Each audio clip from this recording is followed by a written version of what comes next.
My dear friends, आज की class में हम डिस्कस करेंगे प्रिंसिपल फैक्टर ऑफ एस्टिमेटिंग।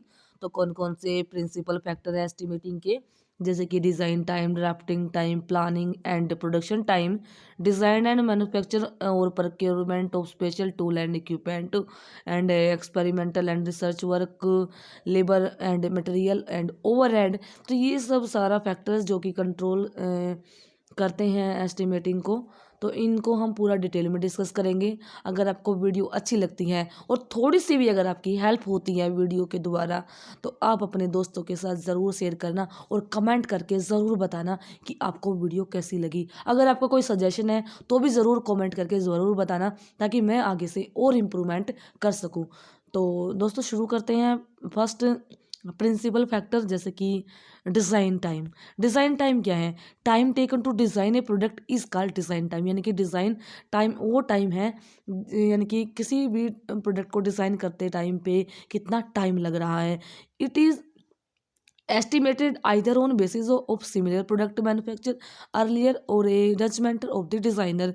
या तो सिमिलर प्रोडक्ट पहले बना चुके हैं उनके बेसिस पे निकालना, या डिज़ाइनर जो कि डिज़ाइन करता है उसका जजमेंट क्या है, वो क्या सोचता है, उसकी क्या जजमेंट रही है जब भी उसने किसी भी प्रोडक्ट का डिज़ाइन किया है, तो उसने क्या सोचा है, क्या जज किया है, वहाँ से क्या समझा है, उसके ऊपर भी डिपेंड करता है। डिज़ाइन टाइम एक इम्पोर्टेंट फैक्टर है एस्टिमेट करने के लिए cost of the product. The standard man hour rate should be used to calculate the cost of the design time.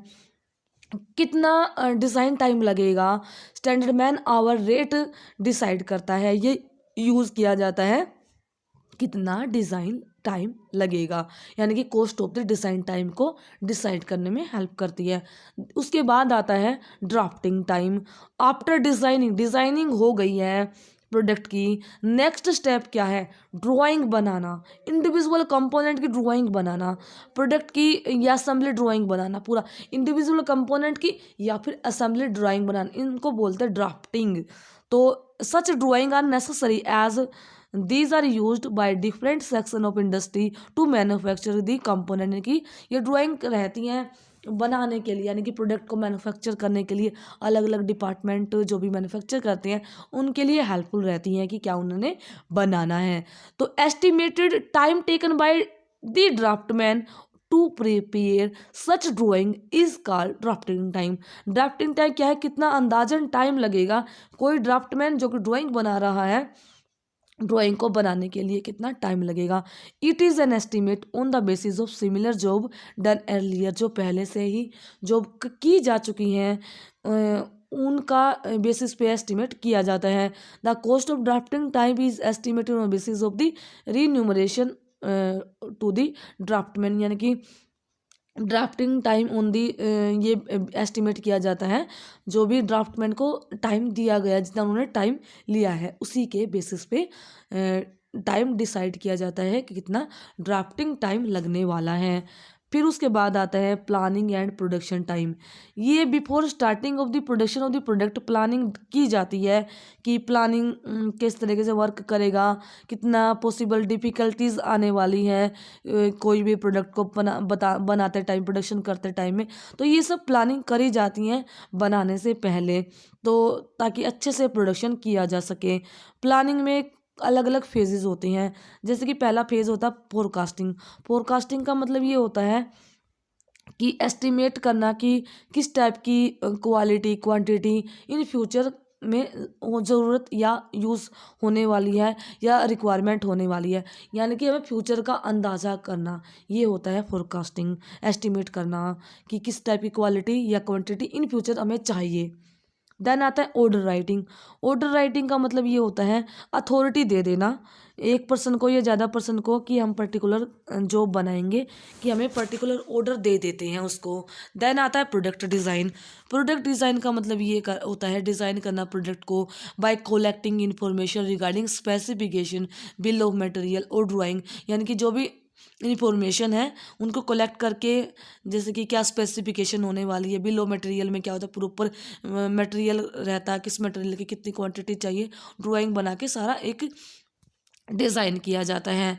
Routing का मतलब ये होता है finding the most economical path of doing a work and then deciding how and where the work will be carried out, यानी कि कहाँ पे होने वाला है, एक प्रॉपर पाथ डिसाइड करना कि कौन सा मोस्ट इकोनॉमिकल, यानी कि रास्ते तो बहुत सारे होते हैं, प्रोसीजर तो बहुत सारे होते हैं, लेकिन इकोनॉमिकल प्रोसीजर कौन सा है उसको डिसाइड करना और किस तरीके से काम करना, ये रूटिंग में आता है। देन आता है मटेरियल कंट्रोल। ये क्या होता है, इसका मतलब होता है कि डिटरमाइन करना रिक्वायरमेंट कितनी ज़रूरत है and control of the material, यानी कि मटेरियल को की कितनी ज़रूरत है और किस तरीके से कंट्रोल कर सकते हैं, तो ये मटेरियल कंट्रोल के अंदर आता है।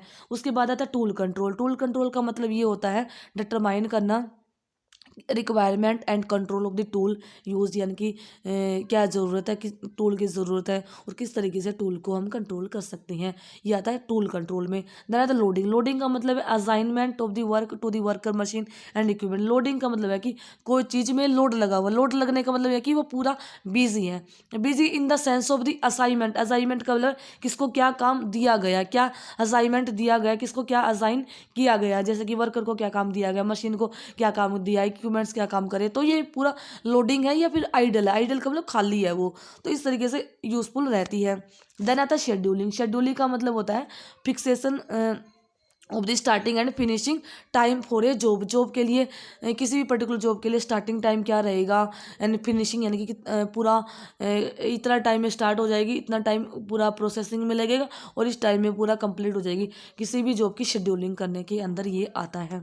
Then other time taken to complete the above phases of planning is called planning time, यानी कि ये सब जितने फेजेस हुए हैं इनको पूरा करने के लिए कंप्लीट प्लानिंग की जाती है और इन पूरे टाइम को क्या कहते हैं, प्लानिंग टाइम, यानी कि मैन्युफैक्चरिंग होने से पहले प्लानिंग की जाती है। Production start after the completion of the planning. Planning होने के बाद प्रोडक्शन को शुरू किया जाता है। Time taken to convert the raw material into finish product is called production time.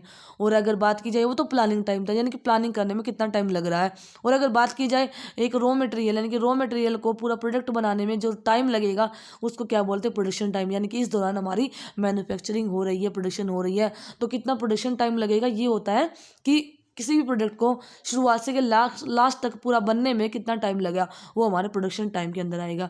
और estimating of the planning and production time done can be done with the help of the time work study, यानी कि work study इसका मैंने पूरा video बना रखा है, यानी कि पूरा चैप्टर वर्क स्टडी मैंने method study and work measurement पूरा कंप्लीट मैंने डिटेल में डिस्कस किया हुआ है।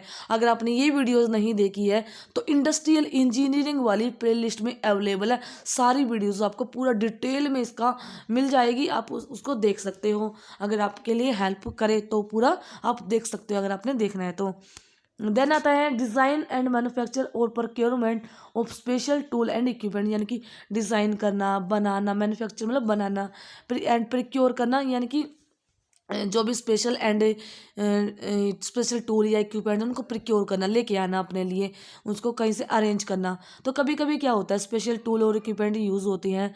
स्पेशल कटिंग टूल जैसे कि jig, picture, die, patterns, mould, special purpose machine की ज़रूरत होती है मैन्युफैक्चरिंग करने के लिए किसी कंपोनेंट की या प्रोडक्ट की, यानी कि हमें स्पेशल टूल की रिक्वायरमेंट होती है। तो time and cost require to manufacture और प्रिक्योर, यानी कि या तो टाइम, या तो हम क्या क्या करेंगे, उन स्पेशल टूल को मैन्युफैक्चर करेंगे, बनाएंगे उसको, तो उस दौरान टाइम कितना लगेगा बनाने में, या प्रिक्योर मतलब हम कहीं और से लेंगे उसको टूल को, ताकि तो उस दौरान कितनी कॉस्ट लगेगी, तो इसी को देखा जाता है। टू बी डिस्ट्रीब्यूटेड और number of product being manufacture, तो ये सब देखा जाता है कितना टाइम लगेगा और कितनी कॉस्ट लगेगी, या तो हम उसको बनाएंगे या प्रिक्योर करेंगे तो उस दौरान कितनी कॉस्ट लगेगी, ये सब देखा जाता है इसके अंदर। देन उसके बाद आता है experimental and research work, labour, material and overheads. तो इनके अंदर क्या आ जाएगा, एक्सपेरिमेंटल वर्क किया जाता है, कभी प्रोडक्ट को बनाने से पहले यानी कि एक्सपेरिमेंट्स किए जाते हैं, रिसर्च करी जाती है पूरा लेबर्स के ऊपर, मटेरियल के ऊपर, या एक्स्ट्रा चार्जेस जो कि ओवरहेड चार्जेस लगते हैं जो इनडायरेक्टली लगते हैं किसी भी मटेरियल को बनाने के लिए, तो इन सब का देखा जाता है, कैलकुलेशंस की जाती हैं। तो एक्सपेरिमेंटल एंड रिसर्च वर्क किया जाता है, यानी कि किया जाता है सभी इंडस्ट्रीज में फाइंड करने के लिए best and cheapest method of manufacturing A product, यानी कि किसी भी प्रोडक्ट को बनाने के लिए अलग अलग मेथड्स यूज़ होते हैं, लेकिन हमारे लिए कौन सा बेस्ट रहेगा? बेस्ट में in the sense of the cheapest, यानी कि सस्ता और सबसे अच्छा आइडेंटिफाई करते हैं। तो उसके लिए हमें एक्सपेरिमेंट करने होते हैं, रिसर्च करनी होती है, स्टडीज़ करनी होती है, उसके लिए हम प्रॉपर वर्क करना होता है। तो हम अपने लिए बेस्ट और चीपेस्ट मेथड को आइडेंटिफाई करते हैं। द कॉस्ट, जो भी कॉस्ट लगेगी in such activity must be given due importance, यानी कि उनके लिए भी कॉस्ट लगती है, रिसर्च करने में, काम करने में पूरा कॉस्ट लगती है, तो इसको भी पूरा इम्पोर्टेंस दिया जाता है, सब ज़रूरी समझा जाता है, ताकि हम अच्छा और चीप मेथड हम इजीली निकाल पाए। The cost of experimental and research work include cost of special equipments and trend personal. अगर मान लो रिसर्च करनी है या कुछ वर्क करना है एक्सपेरिमेंटल, तो उसके लिए एक्सपीरियंस पर्सन की रिक्वायरमेंट होती है, ट्रेनिंग की रिक्वायरमेंट है। जो भी काम करता है उनको प्रॉपर एक्सपीरियंस होना चाहिए, तो उनको जो भी इक्विपमेंट्स की रिक्वायरमेंट होगी स्पेशल, तो ये सब कॉस्टली हो, यानी कि कॉस्ट लगती है इसमें। तो इसमें सब कॉस्ट को देखा जाता है, जैसे कि कौन कौन सी कॉस्ट लगती है। लेबर कॉस्ट लगती है, लेबर कॉस्ट में भी दो टाइप की लग सकती है, डायरेक्ट लेबर और indirect labour cost. Direct labour cost में क्या आ जाएगी? डायरेक्ट लेबर कॉस्ट में labour cost employed directly in the manufacturing operation, जैसे कि डायरेक्टली जो मैन्युफैक्चरिंग के दौरान लेबर यूज़ हो रही है उनके दौरान जो कॉस्ट लगेगी, जैसे कि फिटर, मैकेनिक्स एंड वेल्डर, जो कि ये काम करता है, फिटिंग का काम करता है, मैकेनिक्स जो मशीनों पे काम करता है, वेल्डिंग जो करता है, वो डायरेक्टली वर्क कर रहे हैं मशीनों पे, तो डायरेक्टली जो वर्क कॉस्ट लगेगी वो डायरेक्ट लेबर कॉस्ट में आ जाएगी। इनडायरेक्ट लेबर कॉस्ट में क्या आ जाएगी? Cost of the labour which help the productive labour to perform their duties, यानी कि ये पूरा डायरेक्टली लेबर जो काम करते हैं उनके लिए हेल्प करती है इनडायरेक्ट लेबर, जैसे कि स्टोर कीपर हो गए, क्रेन चलाने वाले ड्राइवर हो गए, मशीन को सेट करने वाले हो गए, मेंटेनेंस करने वाले जो पर्सनल हो गए। तो ये सब क्या है? ये डायरेक्टली तो मैन्युफैक्चरिंग में इन्वॉल्वमेंट नहीं करते, लेकिन इनडायरेक्टली वो हेल्प करते हैं, क्योंकि इनके बिना भी काम नहीं हो सकता है। देन आती है मटेरियल कॉस्ट। मटेरियल कॉस्ट भी दो टाइप की होती है, डायरेक्ट मटेरियल और indirect material cost. Direct material cost में आ जाएंगी वो मटेरियल जो कि processed in a factory shop through various stages to give final shape of the main product और component of the main product. यानी क्या होता है कि ऐसा प्रोडक्ट जो कि डायरेक्टली, बिल्कुल डायरेक्टली यूज़ होगा उस प्रोडक्ट को बनाने के लिए, यानी कि प्रोसेसिंग में ज़रूर हेल्प करेगा, जो भी हर एक स्टेजेस में यूज़ होगा, तो ये डायरेक्टली यूज़ हो रहा है। जैसे कि अगर बाय चांस फर्नीचर बनाना है तो उसके लिए हमें वुड की ज़रूरत होगी, वुड डायरेक्टली यूज़ होगा मटेरियल। अगर हमें शाफ्ट बनाना है, जिस भी मटेरियल का शाफ्ट बनाना है, जैसे MS का बनाना है, माइल्ड स्टील का शाफ्ट बनाना है, तो डायरेक्टली मटेरियल क्या MS यूज़ होगा, तो ये डायरेक्ट मटेरियल आ जाएंगे। ठीक है। देन उसके बाद अगर ये क्या हो गया, यानी कि कॉस्ट एसोसिएटेड, यानी कि जो कॉस्ट एसोसिएट होगी with direct material is called direct material cost, यानी कि जो कॉस्ट डायरेक्ट मटेरियल को प्रोक्योर करने के लिए, डायरेक्ट मटेरियल के लिए कॉस्ट लगेगी, उस कॉस्ट को बोलते हैं डायरेक्ट मटेरियल कॉस्ट। देन आती है indirect material cost. Indirect material cost में क्या हो जाएगा? Indirect material are material which are necessary for production process but not directly used in product, यानी कि ऐसे प्रोडक्ट, ऐसे मटेरियल जो कि नेसेसरी तो होते हैं, ज़रूरी तो होते हैं प्रोडक्शन प्रोसेस के लिए, लेकिन डायरेक्टली, यानी कि पूरा एकदम से ही डायरेक्टली यूज़ नहीं होते हैं प्रोडक्ट को बनाने के लिए। जैसे कि ग्रीस हो गया, ठीक है, जो कि मेंटेनेंस के लिए यूज़ होता है, ग्रीसिंग की जाती है। ऑयल्स हो गए, सैंड पेपर हो गया, कूलेंट्स हो गए, कॉटन वेस्ट हो गए, तो ये डायरेक्टली तो यूज़ नहीं होते, लेकिन नेसेसरी होते हैं, ज़रूरी होते हैं प्रोडक्ट को बनाने के लिए। तो इन के लिए जो कॉस्ट लगती है, यानी कि cost associated with indirect material is called indirect material cost, यानी कि इनडायरेक्ट मटेरियल की जो कॉस्ट लगती है उनको इनडायरेक्ट मटेरियल कॉस्ट के अंदर आती है। ओवरहेड्स क्या होंगे? Over are the indirect expenses, यानी कि ऐसे खर्चे, ऐसे एक्सपेंसेस जो कि डायरेक्टली ना लग के इनडायरेक्ट लगते हैं, यानी कि डायरेक्ट ना लग के इनडायरेक्ट जो खर्चे लगते हैं, जैसे कि एक्सपेंस एक्सेप्ट डायरेक्ट लेबर को छोड़ के, डायरेक्ट मटेरियल को छोड़ के, डायरेक्ट एक्सपेंसेस को छोड़ के, जो भी प्रोडक्शन प्रोसेस में और खर्चे होते हैं, distribution of the customer product, यानी कि प्रोडक्ट को कैसे कस्टमर तक लेके जाना, ट्रांसपोर्टेशन चार्जेस होते हैं, पैकेजिंग चार्जेस होते हैं, ये सब चार्जेस जो लगते हैं ओवरहेड के अंदर आते हैं, यानी कि डायरेक्टली ना लगते, इनडायरेक्टली लगते हैं, तो ये सब आएगा हमारा ओवरहेड्स के अंदर। तो ये था डिस्कशन। अगर आपको अच्छी लगी है वीडियो तो आप ज़रूर लाइक एंड शेयर कर देना और कमेंट करके ज़रूर आप बताना, ताकि मुझे भी मोटिवेशन मिले और वीडियोस बनाने के लिए। नेक्स्ट क्लास में मैं नेक्स्ट टॉपिक को डिस्कस करूँगी। मिलते हैं अगले क्लास में। Thank you, have a nice day.